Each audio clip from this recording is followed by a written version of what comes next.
And now, Culture Crunch, a new recurring segment that explores the many pink elephants in culture, society, and the arts. This first installment is taken from a chapter of the book version of Storyboard of a Dream and focuses on the universal message within Johann Sebastian Bach's Chaconne for solo violin. It is called Recapitulation? We don't need no stinking recapitulation.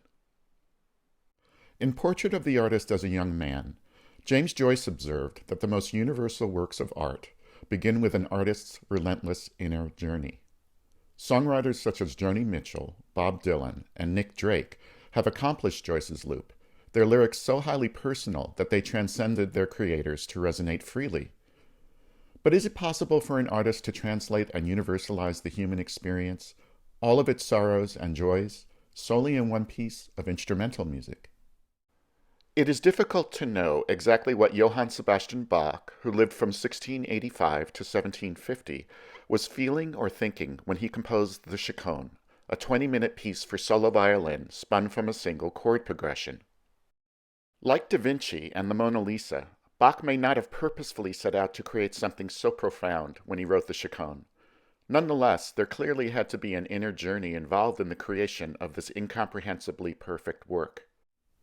The Bach Chaconne encompasses, above all, an experiential understanding of the human condition, an empathy that we have lost touch with as a species, and that can only have been acquired through deep observation and introspection on the part of its creator. Bach absorbed and reflected back the prism of our shared experience as human beings. To put it another way, he had to have lived the Chaconne manyfold before he wrote it. And every musician who has ever played the Chaconne has had to go through their own intrepid inner journey in order to extract and reflect this emotional prism from the page. Is Bach Rollo May's ultimate soothsayer? Was one life enough to write something so profound?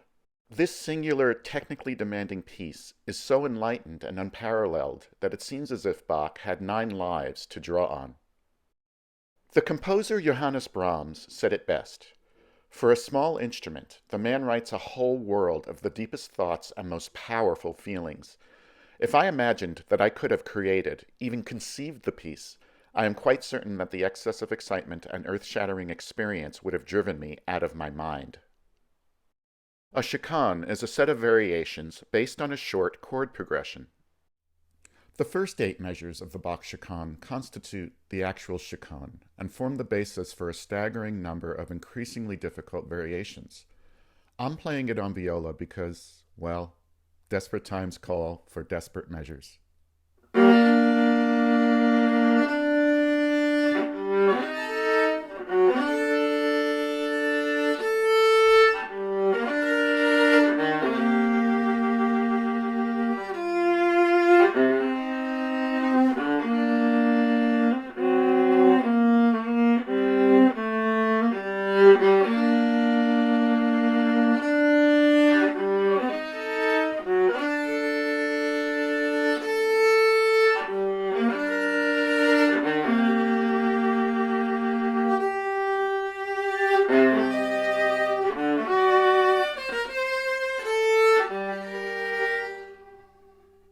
Several of the chords of the chaconne contain tritones, an interval so dissonant that in the Middle Ages the Church called it diabolus in musica, the devil in music. Bach was well aware of the history of this interval, and I believe his use of it in the opening of the chaconne is calculated and purposeful. The second and third chords each have a tritone in the second chord between the upper 2 notes, in the third chord between the lower 2 notes. Because the bridge of the violin is arch-shaped rather than flat like a guitar, 3 and 4 note chords must be rolled across the strings with the bow from lowest note to highest note, and as a result, these 2 tritones get played in rapid succession. The dissonance of these consecutive tritones and the way Bach voices them so that they occur in different registers is softened by the other notes contained in the same chords. In each case, the tritones are combined with consonant intervals, a 4th on the bottom of the second chord, and a 5th on top of the next chord. The combination of dissonance and wide-open consonants in each of these chords creates an inexplicable tension and release from the very beginning of the piece. This 8-measure genome of the human experience, brimming with bold dissonance, voiced in a manner that arrests as it consoles, is the ultimate common denominator. Like the Chaconne, life on earth is beautiful and ugly, happy and sad, comforting and cruel. And eventually, it ends as complexly and mysteriously as it began. It is not easy for anyone, rich or poor, king or commoner. We are all equal because we all share the same double helix, the same existential struggle, and the same fate. It is as if Bach is telling us that empathy, based on our shared precarious human condition, is the best investment we have for when those tritones come knocking. And they will come knocking. There is a terrifying moment in the Chaconne that occurs right before Bach modulates from the storm and stress of a minor key to the peace and optimism of a major key.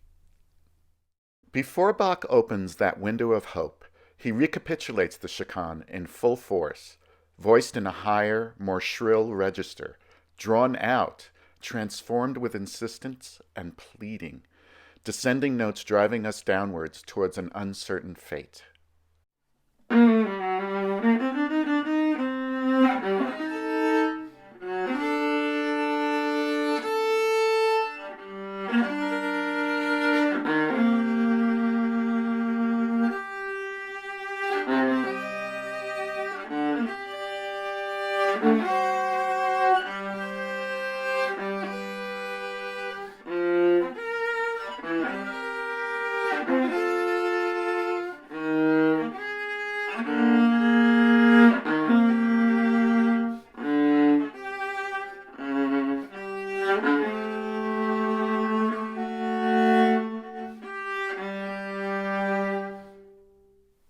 It is as if we are meeting our demons and obstacles head-on this time as a species, and they are rising on their toes to push back.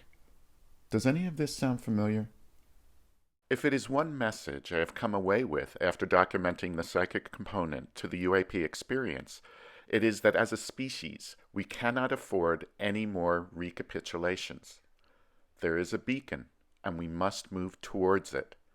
It is the major key melody that Pied Piper visitors to this planet have been whistling for millennia, and it is time we learn how to harmonize.